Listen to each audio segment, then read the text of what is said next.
अजिबात तेलकट न होणारी पालक भाजी बनवण्यासाठी या इथे मी एक छोटंसं वाटण तयार करून घेतलेलं आहे. त्यामध्ये 4-5 हिरव्या मिरच्या, 5-6 लसणाच्या पाकळ्या, त्यानंतर अर्धा इंच आलं, त्यानंतर 1 टेबलस्पून जिरं आणि 1 टेबलस्पून ओवा. हे मिश्रण मिक्सरच्या भांड्यामध्ये छान बारीक करून घ्यायचं आहे.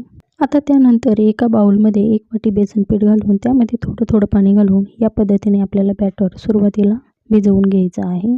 हे बेसन पीठ छान भिजवल्यामुळे ते छान हलकं-फुलकं होतं. त्यानंतर त्यामध्ये मिक्सरच्या भांड्यामध्ये दळलेली हिरवी मिरची, त्यानंतर बारीक चिरलेला कांदा, त्यानंतर अर्धा टीस्पून हळद, त्यानंतर अर्धा टीस्पून हिंग, अर्धा टेबलस्पून लाल मिरची पावडर आणि अर्धा टेबलस्पून मीठ, त्यानंतर चिमूटभर सोडा आणि त्यानंतर 2 चमचे तेल आणि थोडीशी हिरवीगार कोथिंबीर. चमच्याच्या साहाय्याने सर्व जिन्नस पिठामध्ये छान मिक्स करून घ्यायचे आहे.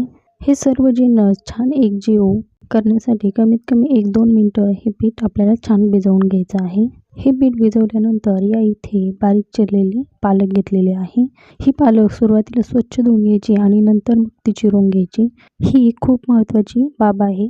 पालकामधील जीवनसत्व टिकून राहतात. आता हे पालक आपल्याला या बॅटरमध्ये घालून ती छान मिक्स करून घ्यायचं आहे. म्हणजे सर्व पानांना हे बेसन पीठ चिटकलं जातं.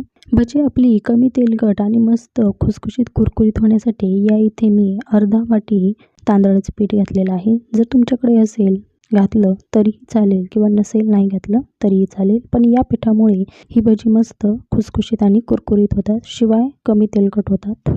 गॅसवर कढई ठेवून त्यामध्ये तेल गरम करायला ठेवलेलं आहे. त्यामध्ये सुरुवातीला छोटासा पिठाचा गोळा टाकून बघायचा. तो पटकन वर आला की नंतर त्यामध्ये भजी सोडायची आहे.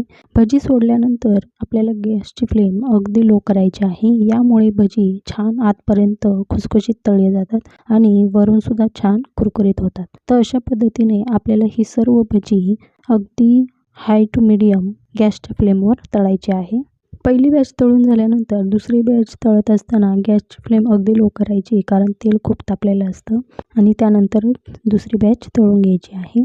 तर अशा पद्धतीने मस्त खुसखुशीत कुरकुरीत आपली पालक भजी तयार आहे. अशा प्रकारची भजी तुम्ही पावसाळ्यामध्ये किंवा हिवाळ्यामध्ये नक्की बनवून खाऊ शकता. तर अशा पद्धतीने आजचा व्हिडिओ तुम्हाला कसा वाटला नक्की कमेंट करून सांगा. व्हिडिओ आवडला असेल तर नक्की एक लाईक करा. तर या इथे तुम्ही पाहू शकता आपली भजी अजिबात तेलकट झालेली नाही, मस्त कुरकुरीत खुसखुशीत झालेली आहे.